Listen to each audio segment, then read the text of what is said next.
warahmatullahi wabarakatuh. Bismillahirrahmanirrahim. Alhamdulillahi rabbil alamin. Wassalatu wassalamu ala asyrafil anbiya'i wal mursalin wa ala alihi wa sahbihi ajma'in. Muslimin muslimat, hadirin hadirat yang dirahmati Allah, bertemu kembali kita dalam bulan Ramadan Al-Mubarak, bulan yang penuh dengan kemuliaan dan kerahmatan. Dalam bulan Ramadan ini, umat Islam dituntut untuk mendirikan, menunaikan puasa sekaligus melakukan amal-amal soleh pada bulan ini. Firman Allah Subhanahu wa taala dalam surah Al-Baqarah ayat 183, A'udzu billahi minasyaitonir rajim. Ya ayyuhalladzina amanu kutiba alaikumus shiyam kama kutiba alal ladzina min qablikum la'allakum tattaqun. Yang bermaksud, wahai orang yang beriman, diwajibkan ke atas diri kamu untuk berpuasa sebagaimana diwajibkan ke atas orang-orang yang terdahulu, la'allakum tattaqun, untuk kamu bertakwa kepada Allah Subhanahu wa taala. Pada hari ini saya ingin membicarakan tentang menjaga lidah dan media sosial dalam bulan Ramadan. Dalam bulan puasa, hadirin muslimin yang dirahmati Allah, bukan sekadar menahan diri lapar dan dahaga, sebenarnya mendidik rohani dan jasmani kita supaya menjauhi perkara-perkara yang tidak baik dan mendekati diri kita kepada Allah Subhanahu wa taala. Dalam erti kata yang lain, dalam kita menjaga lidah, semestinya kita menjaga setiap tutur kata kita, setiap perkataan yang kita ungkap melalui hubungan kita sesama manusia, bahkan hubungan kita sama Allah Subhanahu wa taala.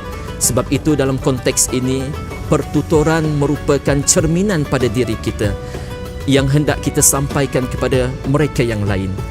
Hal ini jelas menunjukkan dalam firman Allah Subhanahu wa taala dalam surah Al-Ahzab ayat 70 yang bermaksud, wahai orang yang beriman, bertakwalah kepada Allah Subhanahu wa taala dan ucapkanlah perkataan yang benar.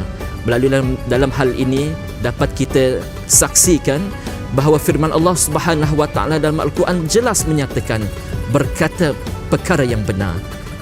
Hadirin hadirat yang dirahmati Allah Subhanahu wa taala, membicarakan tentang penggunaan media sosial dalam bulan Ramadan. Media sosial pada kali ini memberikan manfaat kepada umat Islam secara keseluruhannya. Dalam hal ini, sekiranya media sosial diguna pakai dalam keadaan yang baik, maka baiklah kegunaannya.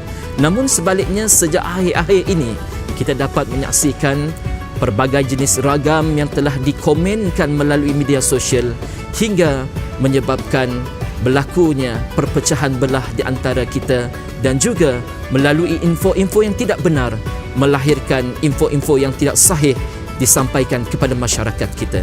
Tuan-tuan dan puan-puan, hadirin muslimin yang dirahmati Allah, media sosial ini merupakan medium yang diguna pakai dalam kita menyalurkan secara keseluruhannya ilmu yang bermanfaat.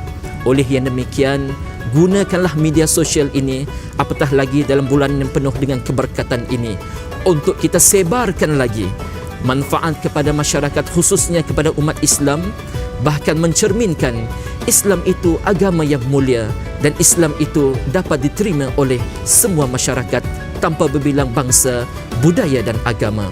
Oleh demikian, manfaatkanlah dalam Ramadan ini, moga-moganya dapat memberikan pahala buat diri kita, bukan sahaja pahala dalam bulan Ramadan, tetapi pahala yang sentiasa akan memberikan kita di akhirat kelak, akan menuaikan hasilnya. Jadi tuan-tuan dan puan-puan muslimin yang dirahmati Allah, pada kali ini juga saya ingin kongsikan bahawa bahayanya media sosial sekiranya tidak diguna pakai dengan cara yang betul. Ianya akan menimbulkan, satunya adalah fitnah, keduanya akan menimbulkan maklumat yang tidak benar, ketiganya akan menyebabkan masyarakat kita berpecah belah, keempatnya akan menyebabkan masyarakat kita hilang keyakinan pada diri kita. Disebabkan itu, zaman teknologi AI ini yang serba canggih ini, hendaklah kita memainkan peranan kita sebagai umat Islam agar menapis segala perkara yang tidak benar dan menyalurkan perkara yang benar, lebih-lebih lagi di bulan yang mulia ini. Sekian, itu saja tazkirah yang dapat saya sampaikan pada kali ini. Moga-moga bermanfaat kepada kita semua. Assalamualaikum warahmatullahi wabarakatuh.